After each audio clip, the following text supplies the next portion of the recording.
કેમ છો વિદ્યાર્થી મિત્રો? DRCS કે જેનો કોડ 3360-601 છે, ડિપ્લોમા સિવિલ એન્જિનિયરિંગ સેમિસ્ટર 6ના આ વિષય માટે ક્વેશ્ચન 1નું સોલ્યુશન આ વિડીયોની અંદર પ્રસ્તુત કરેલું છે. આ અમારો ત્રીજો વિડીયો છે. નવેમ્બર 20નું પેપર આ વિડીયોની અંદર મૂકવામાં આવેલું છે. હું ડૉક્ટર JB ઓઝા અને મારી સાથે Shri SM Kondhiya sir, applied mechanics department GP Rajkot વતી આ વિડીયો પ્રસ્તુત કરીએ છીએ. આશા છે કે ઓનલાઈન એક્ઝામ વખતે તમને આ વિડીયો લાભદાયક થશે. તો ચાલો આપણે આ ક્વેશ્ચન 1નું સોલ્યુશન નવેમ્બર 2020ના પેપર માટે કરીએ. જે ક્વેશ્ચન પેપર છે એની અંદર 14 માર્કના 10 પ્રશ્નો પૂછાય છે, જેમાંથી કોઈ પણ 7 પ્રશ્નનો જવાબ આપવાનો હોય છે. આ પેપરની અંદર મોટાભાગના ક્વેશ્ચન્સ કેલ્ક્યુલેશન બેઝડ છે, એટલે કે જે કોડની અંદર રેફરન્સીસ આપેલા છે એ રેફરન્સીસનો ઉપયોગ કરી અને પ્રશ્નના જવાબ આપવાના છે. 10 પ્રશ્નો આ રીતે આપણી સાથે છે. તો એક પછી એક પ્રશ્નનો જવાબ લઈએ. તો પહેલો જે પ્રશ્ન છે એમાં પૂછાયેલું છે, find minimum steel area of Fe250 grade in A slab having overall depth of 150 mm. એટલે કે 150 mmની જાડાઈ ધરાવતા એક સ્લેબનો આપણે સ્ટીલનો લઘુત્તમ એરિયા શોધવાનો છે. સ્ટીલનો ગ્રેડ આપેલો છે Fe250. તો હવે કોડના રેફરન્સ પ્રમાણે આપણે વાત કરીએ તો ક્લોઝ નંબર 26.5.2.1ની અંદર આપણને એવું કીધું છે કે મિનિમમ રેન્ફોર્સમેન્ટ સ્લેબ માટે કેટલું હોવું જોઈએ. તો અહીંયા આપણને માઇલ્ડ સ્ટીલ આપેલું છે.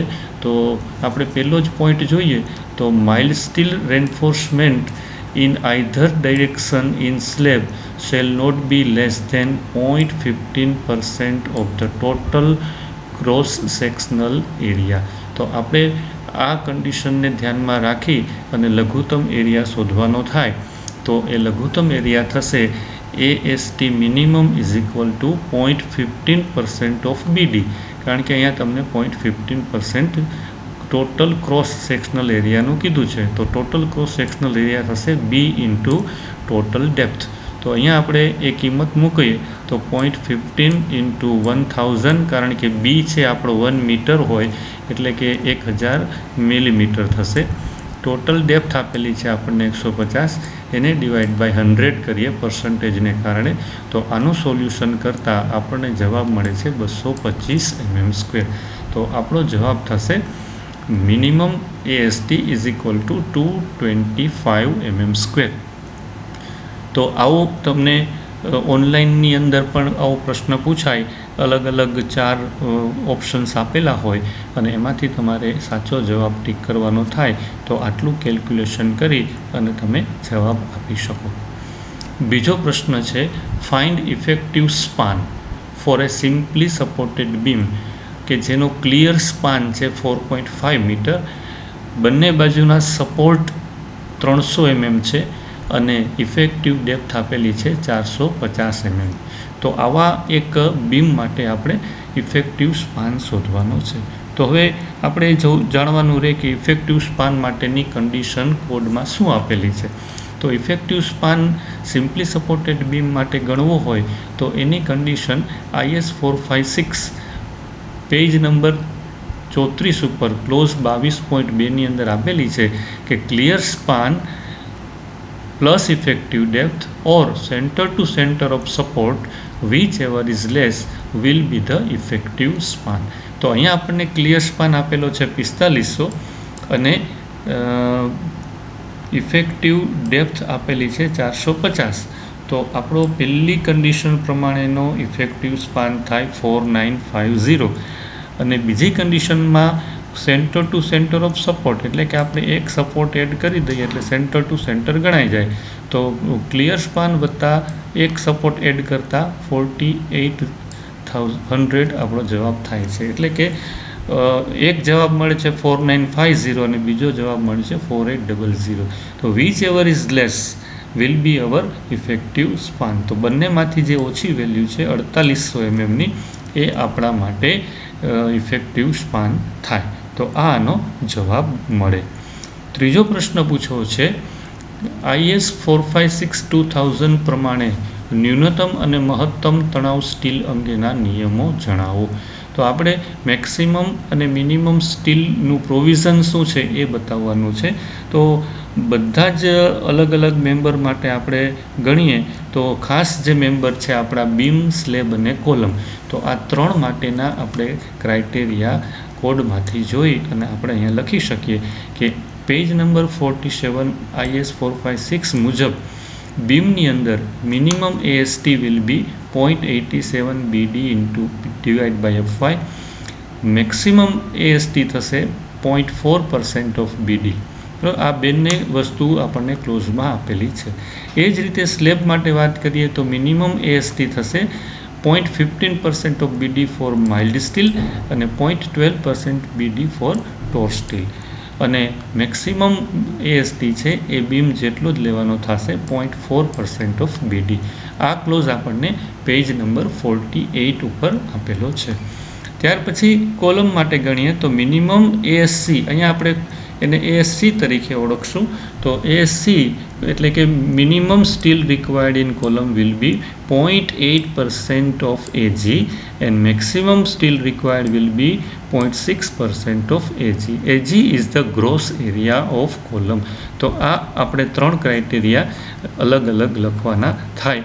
તો આ આપણો પ્રશ્નનો જવાબ થશે. પ્રશ્ન નંબર 4 જોઈએ તો એમાં ફરીથી આપણને કેલ્ક્યુલેશન માગેલું છે કે 230/600 mm column is reinforced with 4 number of 16 mm dia longitudinally. Check the column for cracking along 600 mm side. તો આપણે કોલમ માટે જે 600 mmની સાઇડ છે એ સાઇડમાં ક્રેકિંગ ડેવલપ થશે કે નહીં એ આપણે ચેક કરવાનું છે.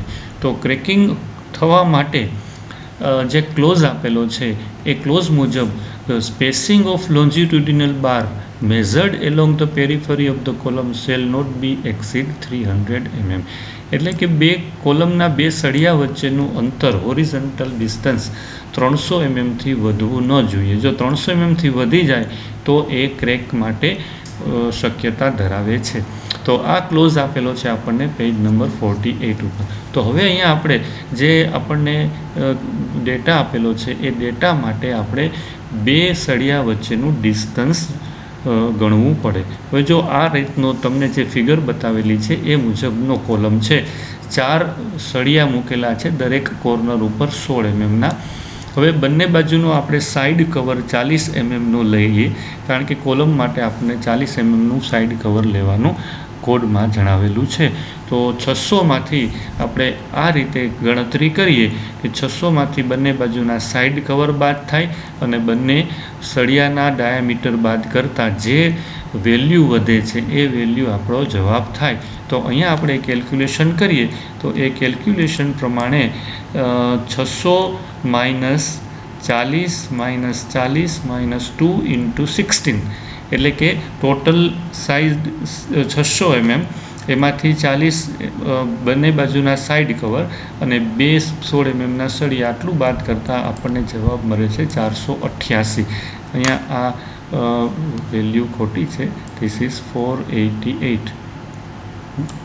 તો 488 એનો સાચો જવાબ છે, but this is more than 300 mm. તો 300 mm થી વધી જાય છે એટલા માટે આપણે એવું કહી શકીએ કે given column is not safe in cracking. તો આ આપણો ક્રેકિંગનો ચેક થયો કહેવાય. તો આવી રીતે આપણે કોલમ માટેનો ચેક કરવાનો થાય. પ્રશ્ન 5 જણાવે છે કે ડબલી રેન્ફોર્સ બીમની ડિઝાઇન કરવા માટેની શરતો જણાવો. તો 5મા પ્રશ્નના આ જે પ્રશ્નની અંદર જવાબ આપવાનો થાય એમાં આપણે ડબલી રેન્ફોર્સ સેક્શન શું કામ પ્રોવાઈડ કરવાનું છે. તો doubly reinforce section beam is designed in following condition.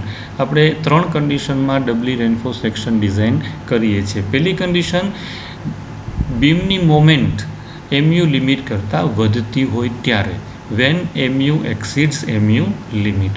બીજી કન્ડિશન છે when beam is situated in basement. બેઝમેન્ટમાં બીમ પ્રોવાઈડ કરવામાં આવેલો હોય અને ત્યાં આપણે ડેપ્થ ઇઝ રિસ્ટ્રિક્ટેડ અને ત્યાં આપણે ડેપ્થ છે એ રિસ્ટ્રિક્ટ કરેલી હોય તો એ વખતે આપણે બીમની ડેપ્થ વધુ ન રાખી શકીએ તો એ વખતે આપણે ડબલી રેન્ફોર્સ સેક્શન પ્રોવાઈડ કરવાનો થાય.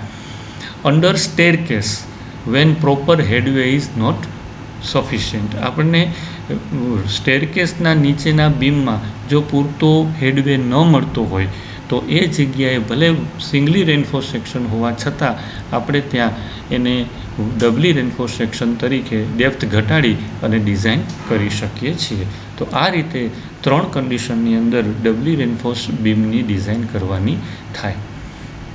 છઠ્ઠો પ્રશ્ન છે, જો બીમમાં 0.8% તણાવ સ્ટીલ હોય તો કોન્ક્રીટની શિયર કેપેસિટી શોધો. તો અહીંયા આપણે કોન્ક્રીટ માટે ટાઉ સી શોધવાનો છે.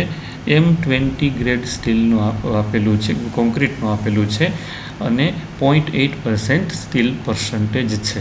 તો according to table number 19 IS 456 page number 73 આપણને એક ટેબલ આપેલું છે. એ ટેબલમાં ડિઝાઇન શિયર સ્ટ્રેન્થ કોન્ક્રીટની વેલ્યુ આપેલી છે ટાઉ સી માટે. તો અહીંયા આપણને જે વેલ્યુ આપી છે 0.8%, તો 0.8% અને M20 આ બંનેના કોમ્બિનેશનમાં જે વેલ્યુ આવશે ટાઉ સીની એ વેલ્યુ તમારે ઇન્ટરપોલેશનથી 0.75 અને 1ની વચ્ચેની, અહીંયા આપણે M20 માટે 0.56 અને 0.62 વચ્ચેની, એટલે કે અહીંયા તમારે ઇન્ટરપોલેશન કરવું પડે. તો આ ઇન્ટરપોલેશન કરવાથી આપણને 0.8% માટે ટાઉ સીની વેલ્યુ મળશે 0.572 ન્યૂટન પર mm². તો આ આપણો જવાબ થશે. તો આ જે ટેબલ છે એ પેજ નંબર 73 ઉપર આપેલું છે અને આ શિયર કેપેસિટી માટેનું ટેબલ છે. ત્યાર પછી 7મો પ્રશ્ન છે, find out tensile steel area for a beam 230 by 400 mm effective. Assume balance section, use M20 and FE 415.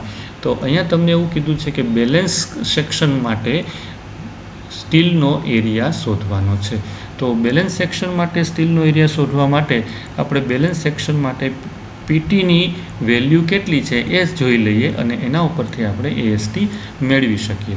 તો SP16 table number page number 10 ઉપર આપણને એક ટેબલ આપેલું છે કે જેમાં પીટી લિમિટની વેલ્યુ આપેલી છે. પીટી લિમિટ એટલે કે બેલેન્સ કન્ડિશનમાં પર્સન્ટેજ સ્ટીલની વેલ્યુ.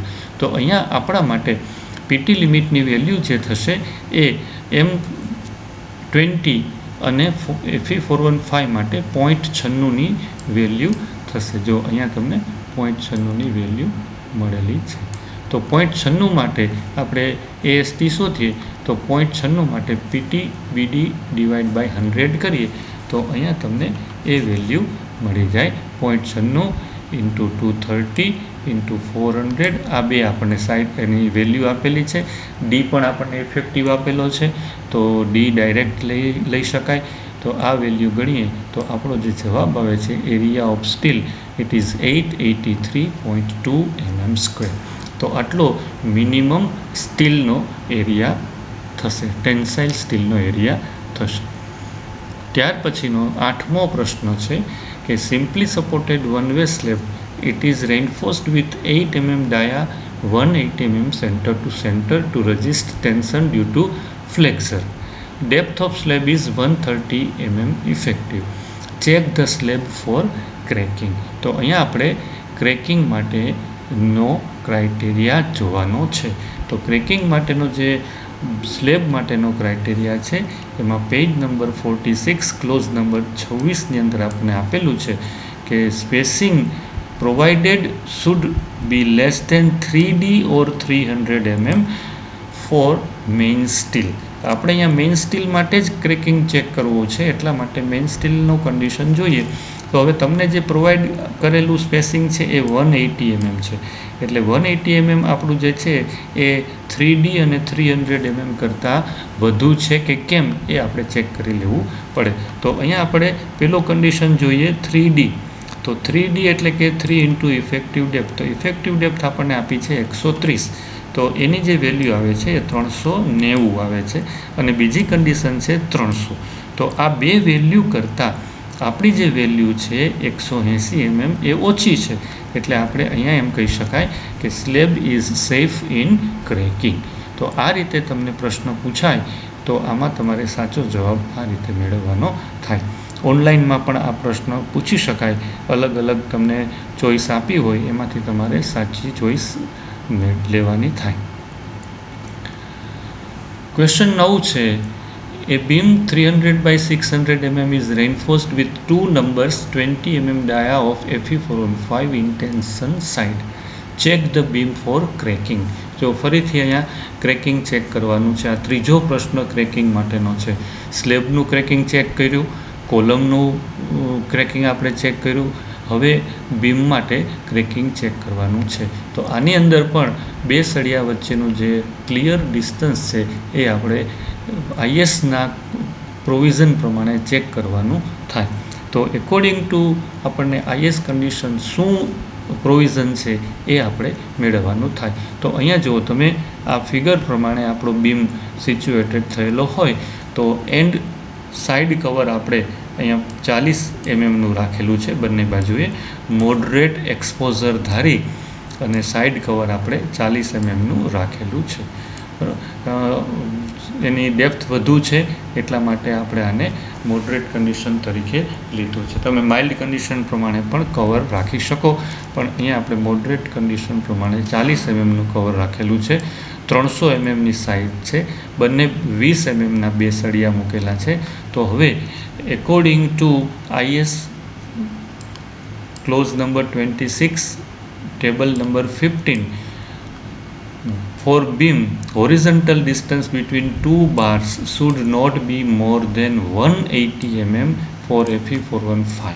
તો Fe415 માટે બે સળિયા વચ્ચેનું ક્લિયર ડિસ્ટન્સ 180 mm થી વધવું જોઈએ નહીં. આવું આપણને ટેબલ 15ની અંદર આપેલું છે, એમાં ગ્રેડ પ્રમાણે ડિસ્ટન્સ આપેલું છે. So let us check this beam કે એનું 180 થી વધારે થાય છે કે કેમ. તો અહીંયા આપણે 40 mm સાઈડ કવર લેતા ટોટલ 300, એમાંથી બંને બાજુના 40 mm સાઈડ કવર, બે 20 mm સળિયા, તો ટોટલ જે ડિસ્ટન્સ થાય છે એ 300 - 120 થશે અને એનો જવાબ આવે છે 180.